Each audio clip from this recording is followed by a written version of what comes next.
네, 안녕하십니까. 오늘 경륜, 하나님 경륜과 세상, 사탄이 지배하도록 섭리하시는 이 세상을 읽기라는 큰 도톰을 가지고 우리 근현대사라는 데 초점 맞춰가지고 살펴보는 시간입니다.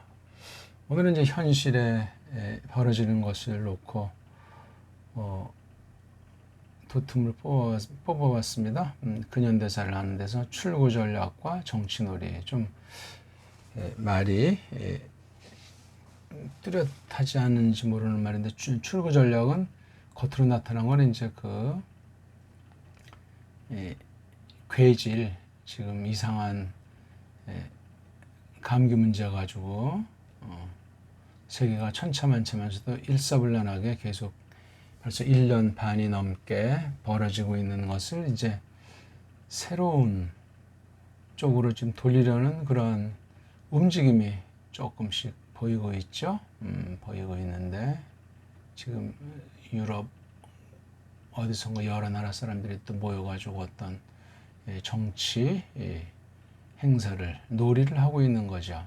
우리나라 안에서는 또 우리나라 밖에서는 또 눈에 띄는 그 분야들, 핵심, 겉으로 드러난 분야, 또 드러나지 않은 분야, 거기선 또 어떤 일들이 벌어지고 있는지 그런 것들을 우리가 오늘 조금 생각을 해보고 싶습니다.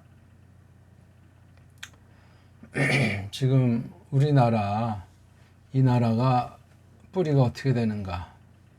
그 중에 현대사에서 대한민국이라는 나라가 어떻게 된 거냐?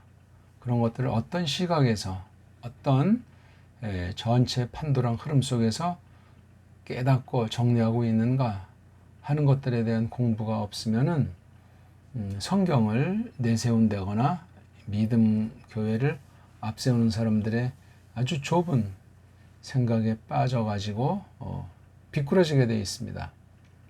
성경 내용에 대한 깨달음 차이도 물론 큰 영향을 미치지만 현실, 즉 하나님께서 경륜을 펼치시는데 세상 가운데 있는 교회로서 어떠한가 하는 것들을 점점 뚜렷하게 알지 않으면은 믿으나 마나 있으나 마나한 그냥 일반 우상 종교에 지나지 않고 세상 아이들이 사탄에 속한 거짓 무리들이 얼마든지 그 거짓 교회를 거짓 성경관을 다수를 이용해서 또한 온갖 거짓말로 획책한다는 사실을 기억하셔야 되겠습니다. 그러니까 우리가 이 정치와 종교 문제를 꼭 우리 근현대사를 아는데 치우친 시각 말고 그동안 뭐 검증된 듯이 많은 사람이 끄떡이는 그런 해석이나 그런 견해들 말고 정말 잘 알아야 돼요. 그 중에 이 나라라는 말이랑 정부라는 말이 전제가 돼야 또 이 정치와 종교라는 것, 그렇죠? 지금 여기 정치 종교를 뭐 좁게 생각한 건 아닌데, 종교라는 말은 사실 큰 말이죠. 큰 말이고, 종교에 관련해서 또 정치라는 말이 그 하위 성격으로 자리매김해야 될 겁니다. 앞에 여기 두 개, 연방 통일과 해방 유교 문제가 전제가 돼야 이런 문제들이 이해되고 깨달아지고 마침내 배달결례가 뭐고 세계가 뭐냐는 큰 데로 나아가게 돼 있어요.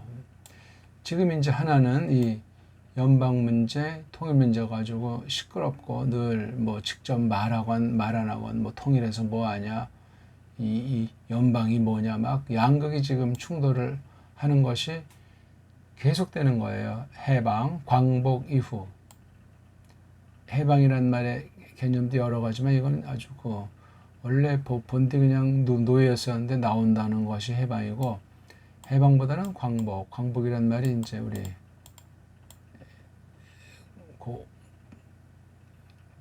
인조실록입니까? 어딘가 이제 우리 조선왕조실록에 나오는데, 원래 우리가 줏대 있게 섰었는데 잠시 딴 나라한테 굴복했다가 다시 복번한단 말이죠. 그래서 이걸 광복이라는 말이 학술 용어로 확정이 되어 있는데, 우리나라는 지금 해방이라는 말이 지금 너무나 펼쳐지고, 이 언어, 학술 용어나 지금 역사 용어에 대한 감각이 틀리니까 6.25라든가 뭐 연방이라든가 통일 이런 개념들한테 이게 영향을 미치고 있어요. 이 낱말 하나 때문에. 마찬가지 나라라는 이 개념, 이 개념이 근대 개념도 있고 본디, 우리나라 전통 개념이 있고 또 성경 안에서 가르쳐준 그 개념들이 있어요. 그러니까 여기서 중요한 게 이 해방이라는 낱말, 그 다음에 나라라는 낱말. 요즘 나라라는 말 잘 쓰지도 않고 국자를 쓰네, 국자. 국자에다 사랑의 자를 써가서 애국. 이건 일본 한자예요. 애국가 할 때, 무슨 애국 운동할 때, 이거 하면 안 돼요. 차라리 구국이랄지 다른 말을 쓰는 거야. 그냥 아예 그냥 우리 나라 사랑, 그게 얼마나 좋아요. 애국이라고 하는 말을 쓰는 한 외세, 특히 일제에 대한 거, 그 다음에 저 옛날 그 일본 제국주의, 군국주의자들이 우리를 장악해서 35년간, 횟수는 뭐 36년인가요? 그거 통치한 사실에 대한 시각이 영 딴판으로 흐르게 돼 있어요. 왜곡이 생긴단 말입니다. 그러니까 이런 그 언어 문제, 특히 역사 용어 문제에 대해서 똑바로 이 자리매김을 해야만 현대사 알기 위한 근대사를 우리가 알 수 있고, 우리나라에 대한 거나 다른 나라에 대한 것들, 온 누리에 대한 관이 서요. 그게 섰을 때 그 안에서 하나님께서 경륜 가운데 복음 진리로서 성경 진리를 가지고 교회를 통해서 어떻게 온 누리 가운데 군림하시는가, 이것을 우리가 어떻게 받아들여야 믿는다는 사람들로서 마땅할까 하는 것을 공부하게 되는데, 이 방면에 거의 깜깜무식이라는 사실이 안타깝습니다. 지난주에 보니까 어떤 그 이른바 야당이라는, 누가 붙여준 이름인지 모르지만 야당이라는 것에 아주 새파랗다고 하는, 아무런 헌정 경험도 없고, 그렇다고 뭐 개인의 뚜렷한 어떤 일을 하지도 않은 사람이 어떤 자기네들의 정치적인 계획 가운데 세워놓은 거예요. 뭔가 이제 미봉책, 돌파구로 자체 돌파구 한 가지가 있고, 또 물론 정치 야망과 욕심들이 있으니까 그런 거 했을 텐데, 여기에 여가 아주 관여돼 있어요. 이게 지금 크게 출구 전략도 여기 연결되어 있다는 사실을 기억하셔야 돼요. 네. 그래서 현재 이 야당들 중에 제일 세력이 큰 그 어떤 그 당에서 새로운 대표를 이제 임기가 2년입니까? 1년입니까? 이거 했는데, 거기 이제 여당과 관련이 돼요. 그래가지고 정치 제도를 내각제라든가 어떤 걸 지금 논의하고 있는 걸 알고 있어요. 이게 이제 남북 연방과도 이제 직결되어 있는 문제고, 자기 개인의 정파의 당리당략에도 있지만, 여기에 이제 그 청와대가 또 깊숙이 개입되어 있는 증표가 나오죠. 왜냐하면 거의 말한 적이 없는데, 이 영국에 가 있는 대통령이 여기 자기 아들보다 나이가 적은 여기 야당 대표한테 아주 수고했다고 뭔가 한마디 딱 해주면서 또 뭔가 언지를 주고 못을 박아놓은 사실이 참 희한한 거예요. 지금 야당이 겉으로 볼 때 무조건 사상권, 뭐 정부 가는 걸 반대하려는 것은 여당에 대한 정확한 인식이 없어. 거의 한 통에 한 통. 그러니 나라에서 지금 법이 어떻게 흘러가는지, 뜬 소문에 뭐 국가보안법이 뭐 없어지는지, 뭐 주민 자치 기본 법안이라고 하는 북한 5호 통제, 세포조직과 유사한, 그 다음 해방과 그 이후 박헌영 일파가 했던 인민위원회의 어떤 그러한 하부 조직과 비슷한 그런 것이 벌써 전개된 지 몇 년 되는데, 지금 거의 통과되려고 하는 중에 있다고 하지 않습니까? 아주 나라가 굉장히 겉으로 볼 때는 뭐 혼란스럽고 당장 무슨 나라의 그 체제가 자본주의 체제에서 바뀌어버리는 그러한 현상으로 막 극단으로 또 이렇게 막 바라보는 시각도 있는 거예요. 여기 지금 교회는 아무 소리 안 하고 지금 꿈을 꾸고 빨랑 모이는 수 20%에서 좀 더 모이게 해주세요 하는 무슨 구걸하는 것 같은, 거기는 일반적으로 우리가 상황 논리로 속아 넘어가는 뭐 대형 교회다 하는 그 헛소리에 뭐가 대형 교회입니까? 철새들이 70% 80%에다 2중, 3중, 4중, 5중 등록한 사람들이 몰려다니는데 이게 무슨 대형 교회? 이거 큰 속임이에요. 그 교회에 대한 초보도 없는 이런 걸 이제 소문에 언론에 막 갈겨대니 대혼란이고 거짓이 꽉 찬 어두운 때인 걸 우리가 알아야 됩니다. 아무튼 이렇게 지금 이 정치판이 엉망인데 우리가 45년 광복 이후 48년까지 아주 혼란스러워요. 그래서 8월 15일에 우리 남쪽인 대한민국, 9월 9일에는 북쪽의 조선민주주의 인민공화국 두 개가 이제 이렇게 섰고, 이게 1948년이죠. 그로부터 한 43년 지났습니까? 동시에 유엔에 가입까지 했어요. 그것도 참 양쪽은 서로 반대한 건데 어떻게 거기 이제 가입이 돼가지고 또 그렇게 지금까지 흘러온 지 한 30년, 한 세대가 됐습니다. 한 세대 동안 우리 국내외 정세가 어떻게 바뀌었고 대한민국은 어떻게 바뀌었는가, 이런 문제를 우리가 잘 알지를 못해요. 여러 원인이 있죠. 초대 대통령이 리승만이라고 하잖아요. 그렇죠? 그 다음에 이제 뭐 잠시 내각 거쳐가지고 리승만 쫓겨난 뒤에 장면 내각 뒤에 이제 4.19, 5.16 거쳐가지고 등장한 게 이제 박정희잖아요. 그 뒤에 뭐 이제 유신이니 민주화니 광주 5.18이니 6.29 선언이니 이런 걸 통해 가지고 97년에 뭐 문민정부, 그 앞에 이제 그다음 2002년 요 과도기를 거쳐가지고 지금까지 또 한 20년 안팎 흘러온 굉장히 변화 시대예요. 97년에서 2002년 사이가 굉장히 한국의 기본 틀이 많이 바뀌어버린 때예요. 조금 앞서 88년 올림픽이라고 하는 것이 80년부터 88년 올림픽, 이게 참 묘한 거지. 왜 갑자기 이런 수라장인 나라에 88 올림픽이 등장했는지, 광주 5.18 사건 이후에 약 10년 안팎되는 이 기간, 박정희가 79년 죽었으니까. 그리고 이 뒤에 이게 96년도 IMF라고 하는 또 희한한 또 아주 그 경제 장난이 벌어진 거예요. 이런 80년 전후부터 해서 2000년 그 언저리 전후까지 한 20년 굉장히 격동이고 과거랑은 완전히 다른 세상처럼 바뀌어 있어요. 근데 지금 또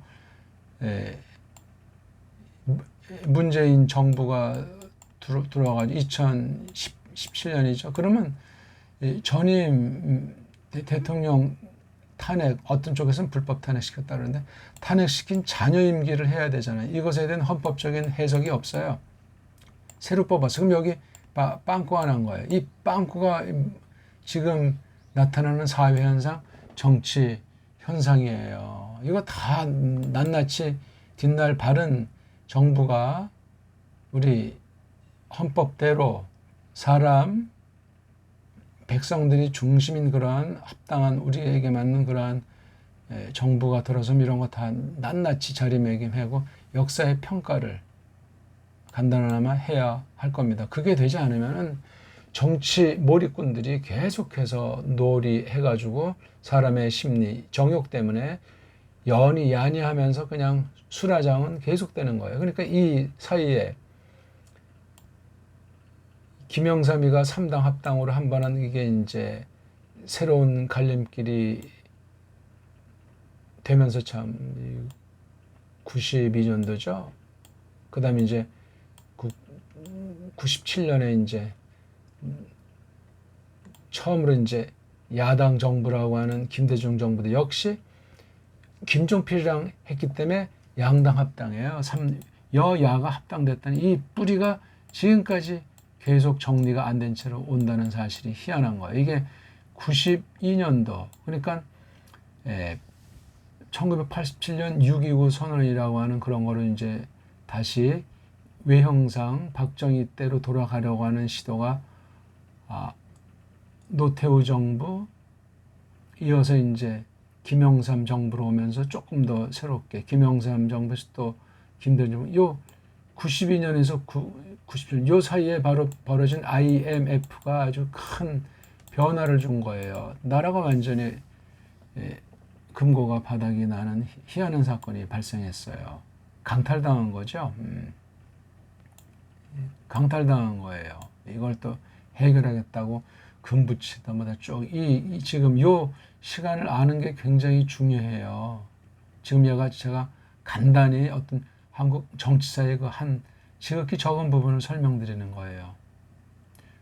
그 뒤에 등장한 게 1902년, 3년 노무현 정부 아닙니까? 이때 이제 요 사이에 북한에서 김일성이 죽고 김정일 체제가 되면서 2000년도에 김대중이 북쪽을 처음으로 이제 가잖아요. 그 다음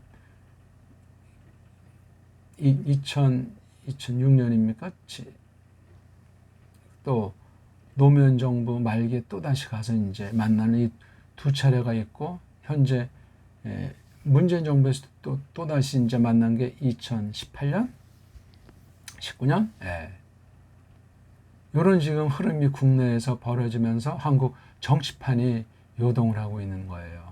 통진당이라고 하는 것을 대법원에서 그냥 없애버리는 희한한 초유의 사태인데 그냥 다 무럭무럭 넘어가기 때문에 지금 초법, 헌법의 가치가 완전히 무너져 내려서 이명박 때 대법원장이나 지금 대법원장이 완전히 그냥 그 사법부의 근본을 다 훼손하고 없어졌고 검찰로서도 충분한데 이걸 다 파괴시키고 공수처가 딱 돼서 지금 공수처에서 전임 바로 직전 검찰총장을 지금 어떤 고소로 말미암아 지금 재판에 들어서는 중에 있지 않습니까? 엉망이에요, 엉망. 이런 가운데 바로 야당에서 37살짜리가 당 대표로 뽑힌 거예요. 정치 경험도 거의 없는 사람 아닙니까? 그런 정도 그만한 우리 30대는 굉장히 많습니다. 똑똑하고 정치적인 역량도 이런 사람들 많은데 그런 이제 나라 꼴이 엉망되는 거예요. 왜? 원로들이 재구실하건 못됐건 원로들 통해서 이게 점진적으로 자연스럽게 계승돼야 되는데 이 빵꾸가 나버린 거예요. 이건 이 나라의 앞날이 큰 어두움과 수라장이 발생하게 돼 있어요. 대한민국이 망할지도 모르는 거예요. 어떤 면. 왜냐하면 야당이라고 하는 것을 겉보기에 이제 좋은 건 좋다, 틀린 건 틀렸다 이렇게 해서 지나치게 빗나가지 않게 견제하면서 나가야 되는데 지금 나라가 거의 크게 주사파 그래가지고 좌경화돼 있어요. 여기에 또 사람들이 한 4년 동안 금방 길들여져 있어요. 직장은 없지, 나라에서 계속 부스러기 같은 거 주지, 여기 벌써 버릇에 빠져가지고 판단력을 상실을 했어요. 그러니까 엉망진창이에요. 70년 동안 간단히 말해서 600조 그동안 빚을 진 거잖아요. 1948년부터 문재인 전까지 2018년까지. 근데 지난 16년까지 지난 17년부터 4년 동안 무려 400조가 넘어요. 약 68년 동안 660조가 나라 빚이었는데 4년 동안 400조 이상이 돼서 지금 1000조가 넘었어요. 4년. 68년 동안 각 정부가 600조 빚도 엄청난 건데 4년 동안 400조가 넘어요. 이건 이미 자정 능력이 상실되어 있는 거예요. 그럼 사람의 의식 구조, 사회 경제 구조, 그 다음 이런 어떤 종교인들의 그 상태가 다 지리멸렬, 엉망진창인 혼란상이에요. 왜냐하면 경제라고 하는 것이 사람 먹고 사는 문제고 존재의 기본이기 때문에 미치는 영향이 큰데 계속 그냥 이제 나라에서 얼마 주냐 해서 선거를 앞두고 이제 여당에서 선신공세를 하잖아요. 이번에 뭐 100만 원 주겠다, 50만 원 주겠다, 뭐 30조를 뭐 추경하겠다. 이거 완전히 깐난 애들이 살림을 해도 이렇게 하진 않아요. 근데 여기 길들어져 있어가지고 아무런 분별력 있는 사람들이 찾아보기 어렵습니다. 겉으로 뭐 정부를 성토하고 뭐 야당을 성토해도 다 자기 호주머니 챙기는 생각들을 한단 말입니다. 야, 이런 시국. 답이 없어요, 지금 답이. 그 중에 기독교는 어떠냐 이거죠. 기독교 거의 다 배교에서 날라갔다고 제가 신랄하게 표현해 볼 수 있겠어요. 뭐가 성경대로 하는 건지 아니면 성경에 대한 뭔가를 더한 이러한 형태로 세계교회가 하나가 되게 하자는 거지 두 흐름으로 흐르고 있어요. 지금 근데 이쪽이 지금 대세예요. 그러니까 이게 정종 유착이 오래전부터 수백 년 전부터 계속 해온 사실이에요. 서방을 통해서. 한국도 마찬가지예요. 이승만 정부 때부터 그래요. 원래 일제 때 그 일본 그다음에 미국 유학파들이 거기서 생존하려니까 또 이런 선교사라든가 서방 정치꾼들의 그 뭔가 좀 해서 좀 잘 먹고 잘 살려니까 기독교 안에 들어왔어요. 믿음의 진의는 하나님만이 알겠지만 그래가지고 그 먼저 옛날부터 들어왔던 카톨릭, 나중에 들어온 개신교, 물론 그 전에 고려시대 뭐 불교라고 하는 것이 있고 또 이 조선시대 유교라고 하는 것이 좀 이건 이미 시대의 산물로 지금 기능을 상실해 있고 카톨릭, 그 다음에 프로테스탄트가 약 17세기 후부터 조금 더 당기면 16세기죠. 물론 그전 역사는 모르겠지만 아무튼 조선 유교 이후 불교의 유교를 뛰어넘고 서방 예수회를 중심한 반종교개혁 운동이라는 이름을 가지고 전 세계를 돌리는 중에 일찍이 16세기에 우리 조선도 카톨릭이 이미 접수를 했어요. 그래서 많은 그 사화들이 발생하잖아요. 그다음 그 뒤에 한 세기 전후에서 또 이 개신교가 서고 제국주의 세력 이건 그러니까 종교 세력으로 카톨릭의 교권 그다음에 이거 세상 정권이 한국을 이미 침탈한 지 해가지고 뿌리를 완전히 내린 게 지난 150년 전이에요.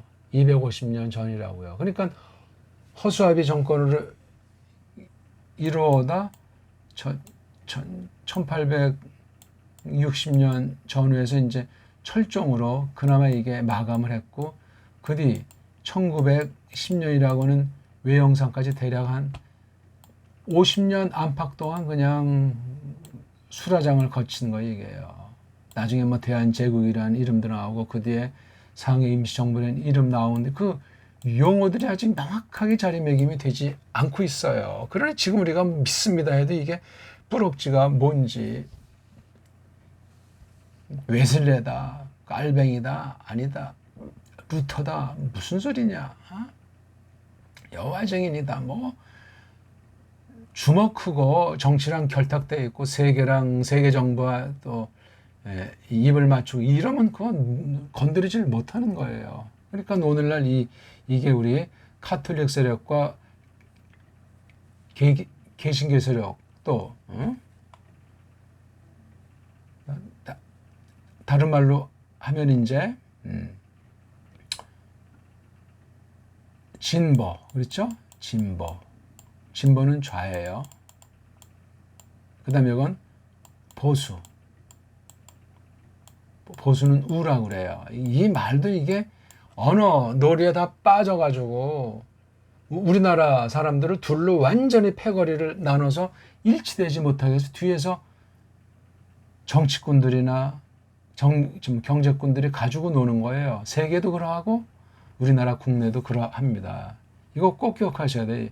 진보라는 말, 좌파라는 말, 보수라는 말, 우파라는 말. 이 뒤에 정치, 경제는 기본적으로 하고 여기에 세계가 관여되어 있고 매국노들이 관여되어 있는데 기독교 안에 소위 성경을 중심으로 만드는 카톨릭이랑 또 성경 중심으로 만드는 개신교가 서로 적대를 하는 것 같지만 속으로 한 통속이라는 사실을 기억하셔야 돼요. 그래서 초대 정부부터 서로 밀거니 당기거니 하면서 이루어오고 있는 거예요. 리승만이 어떤 겁니까? 개신교 아니에요. 그 뒤에 장면 카톨릭이잖아요. 물론 그때 이제 윤보선이 개신교잖아요. 이 리승만은 감리교죠. 이 진보적인 면도 있는 거예요. 그때는 아무래도 이제 보수적인 성향이 그래도 있었지만 장면은 카톨릭. 윤보선도 뭐 보수파로 보이지 않고 박정희 무교예요. 뭐 한국 사람 다 불교 영향이 있지만 넓게는 이제 개신교 쪽에 이제 선이 있는 거예요. 그때 박정희 때 뭐 쭉 덤빈 사람들이 장로교 계통하네요. 그렇죠? 보수파의 이 김영삼 뭐 박형규라는 사람이 있다면 이것도 역시 이제 한신대 쪽이니까 진보파. 그러니까 이게 개신교 중에서 진보 보수가 계속 양립을 하는 거예요. 이거 꼭 기억하셔야 돼요.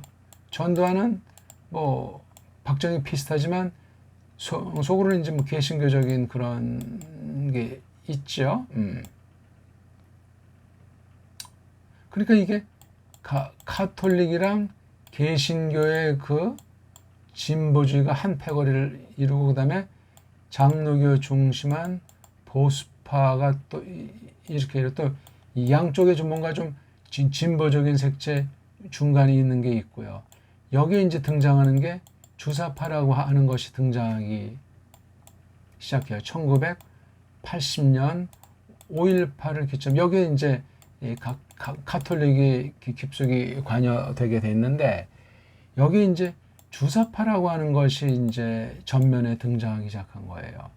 박정희 당시 뭐 부마 사태 뭐 이런 거는 안 돼. 80년 이후 이제 그 전두환 독재 그다음에 노 정부 독재 이걸 하면서 이 주사파라고 하는 것이 또한 침투한 사실을 주목하셔야 돼요. 주사파는 이제 어떤 그 정치 사상일 수도 있고 또는 보는 데 따라서 종교 사상일 수 있어요. 그래서 주체 사상교라고 세계 교회에서는 하나의 종교 형태로 다루기도 한단 말입니다. 그리고 이게 성경을 많이 여기다 상징해서 넣어서 만든 철학이에요, 이거. 물론 다 인본주의 세속 철학인데 여기에 지금 오늘날 한국 기독교가 진보든 보수든 여기에 많이 젖어 있는 거예요. 여기는 이제 지난 1990년 초입니까? 그 전교조라고 하는 것으로 말미암아 학생들이 많이 돼서 지금 20대, 30대, 40대가 완전히 주체 사상이라고 할까 진보에 물이 들어있어요. 믿건 안 믿건. 이게 지금 한국 정치사에 지금 큰 변동을 주고 있는 거예요. 좋은 쪽으로 변동을 주면 좋은데 좋은 쪽이 아니라 지금 이 세계 흐름, 근현대사의 흐름 중에 이걸 판단해야 되는데 나라의 뿌리라든가 정체성도 모르고 정통 교회 진리에 대한 것도 모르는 가운데 세계 혼미 속에 코로나 혼미 속에 지금 완전히 엉망진창인 상태 37살짜리가 이른바 겉으로 볼 때 야당이라고 하는 곳에 이렇게 대표를 뽑히게 돼 있는 거예요. 그래서 지금 현재도 보면 문재인은 카톨릭이에요. 그래서 거기 청와대 거기 거의 다 카톨릭이 압도적일 겁니다. 그러면 여기에 관련된 그 여당에도 카톨릭이 내내 있고 개신교 있어도 진보적인 거예요. 진보적인 개신교는 사실 어떤 면이 사람들은 정치꾼들의 그 종교가는 그냥 정치를 이용하기 위한 그런 것이지만 다 연대해서 이제 조종을 당하고 있는 것 아닙니까? 그런 바람에 이제 한기총이 이제 거의 파괴가 돼 있고 한교총이 만들어지는 거예요. 한교총이 지금 문정부랑 또 이제 이렇게 거래를 하고 있는 거예요. 한기총이랑 거래를 하지 않는 거죠. 한교총에서 뿌리쳤기 때문에 그래서 지금 한기총 했던 사람은 감옥을 가고 지금 거리에서 지금 그런 이제 바른 뭐 나라를 살리기 운동을 하고 그래서 교회가 둘로 딱 갈라져 있어요. 그냥 중간에 어정쩡한 사람이 있고 여기에 적극 개입하고 적극 반대. 근데 이게 다 겉으로는 원수재간 같지만 정종 유착은 또 뿌리 깊은 거예요. 초대 리승만 정부부터 계속되는데 불교나 다른 종교는 완전히 그냥 거기 뭐 숟가락 얹지도 못하고 카톨릭이랑 개신교가 한 통속이 돼가지고 그래가지고 로마 카톨릭 이 안에 세계주의 그렇죠? 예. WCC 뭐 W 해가지고 이런 주의가 지금 계속해서 동성애 금지, 차별 금지 이런 거랑 아울러서 아주 판이 커요. 그 다음 또 NWO라고 하는 세계 단일 정부 이렇게 해가지고 이미 크게 카톨릭교를 보통 이제 교회다 이렇게 보통 말해요. 기독교다 하면 우리는 어떤 그 보수파는 자기네만 최고라고 하지만 카톨릭과 그런 한 통속으로 세계에서는 그렇게 인식을 하고 있단 말이에요. 여기에 그냥 모든 종교가 다 이미 참여하고 있는 양상이에요. 여기에 뭐 동성애 차별 금지, 뭐 낙태 금지, 뭐 성 파괴 차별 이런 거 그러니까 진리에서 다 벗어나가지고 우상 숭배하는 중에 있습니다. 이거 어떻게 할 겁니까? 이거 우리나라가 뭔지 근현대사를 알고 우리의 뿌리들 모르는 판국에 지금 성경 해석이 완전히 지리멸렬되고 엉망진창 짬뽕이 되어 있는 그러한 양상이고 이걸 반듯하게 내세우는 교회는 드러나지 않는 아주 소수 극소수가 오늘에 정말 보이지 않게 퍼져 있을 따름이에요. 설쳐내는 거예요 지금. 그래서 뭐 성경관도 달라졌고 예배관도 달라졌고 그냥 다 엉망이에요 엉망.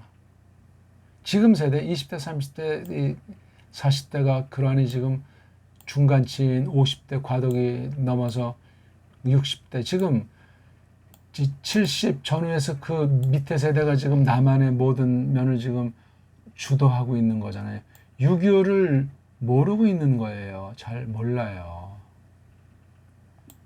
6.25 때 살았어도 꼭 꼬마들 정도가 지금 원로급으로 있고 그 전 사람들은 뭐 90, 뭐 좀 이상이 돼가지고 80대 후반 90으로 지금 70 전에서부터 60, 요 사이, 이 사이가 지금 이 주목을 쥐고 있는데 갑자기 중간에 빵꾸가 나고 지금 30대가 등장을 했는데 이게 지금 제대로 발전했으면 문제가 없는데 엉망진창이에요.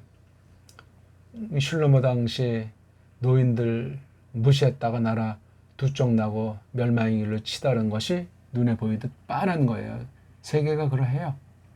여기에 교회를 잘 몰라서 성경을 잘 몰라서 교회가 뭔지 믿음이 뭔지 이런 근본 교리 가치가 다 지금 변질돼 있어요. 이런 때 나라가 똑바로 되겠어요? 연방 통일이 뭐 누구 계획대로 된다고 할 때 어떻게 됐어요? 핏부림이 발생할 가능성이 지금 99%예요. 믿는다는 사람, 교회 지도자라는 사람은 뭐 지금 여기 현 정부에 관여해서 낄낄거리든 말든 다 초토화되는 숙청되는 때를 맞이할 겁니다. 그만큼 굉장히 지금 시커매요. 아이 뭐 손볼 건 손보는 건 좋은데 이 가짜들 때문에 진짜 참된 교회, 참된 신자들까지 도매금의 위기를 맞게 돼 있고 나라가 완전히 만약에 이렇게 돼서 나쁜 쪽으로 되면 한 세대 동안은 피 뿌리고 지금 숫자가 만만치 않은 얘기예요. 남북이 8천만 명인데 상상할 수 없는 수가 사라질지도 모르는 거예요. 그 하나님 주권에 속해서 이런 그 경륜에 대해서 우리가 이 세상을 잘 읽어야 돼요. 그러니까 이 주변 나라들의 관계를 유심히 살펴보셔야 돼요. 그 다음 또 우리 남북을 잘 정말 중심 삼아서 봐야 되는데 이게 시각이, 분별력이, 잣대가 엉망돼 있어요. 예? 서로 이게 막 그냥 복잡하게 연결되어 있는 거예요. 이게 지금 2중, 3중으로 연결되어 있어요. 어떡할 겁니까 이거? 예? 이런 구도를 읽어내셔야 돼요. 믿습니다로 되는 문제가 아니고 여기 정치꾼들이 이 교회를 종교를 가지고 계속 이용해 오는 게 지난 500년사예요. 500년사. 우리나라는 적어도 250년, 예? 300년사가 이게 원터넌치 않던 카톨릭과 개신교에 깊이 묻어 들어온 거예요. 정말 어떤 게 정통 믿음이냐? 어떤 게 정 바른 성경관이냐?